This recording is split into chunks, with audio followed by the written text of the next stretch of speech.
Hello friends, welcome to our channel Sairam vlogs. ఈరోజు recipe వచ్చేసి tasty మడత కాజా.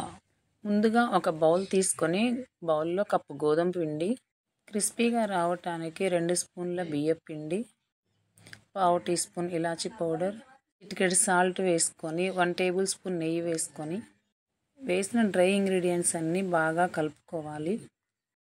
ఇలా కలుపుకున్న పిండి ఒక ముద్దలాగా ఫామ్ అవ్వాలి. అలా ఫామ్ అవ్వకపోతే ఇంకొంచెం నెయ్యి యాడ్ చేసుకొని కలుపుకోవచ్చు.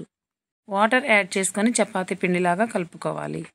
పాకం కోసం కప్పు షుగరు, కప్పు వాటర్ వేసుకొని మరిగిన తర్వాత ఇలాచీ పౌడర్ వేసుకోవాలి. పాకం పట్టుకుంటే ఇలా స్టిక్కీగా రావాలి.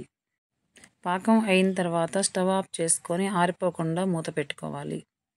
ఇందాక కలిపి పెట్టుకున్న పిండిని 10 నిమిషాలు పక్కన పెట్టుకున్న తర్వాత వీడియోలో చూపించిన విధంగా చేసి బియ్యం పిండి, నెయ్యి కలిపిన పేస్ట్ రాసి నూనెలో వేయించి పాకంలో వేస్తే కాజా రెడీ.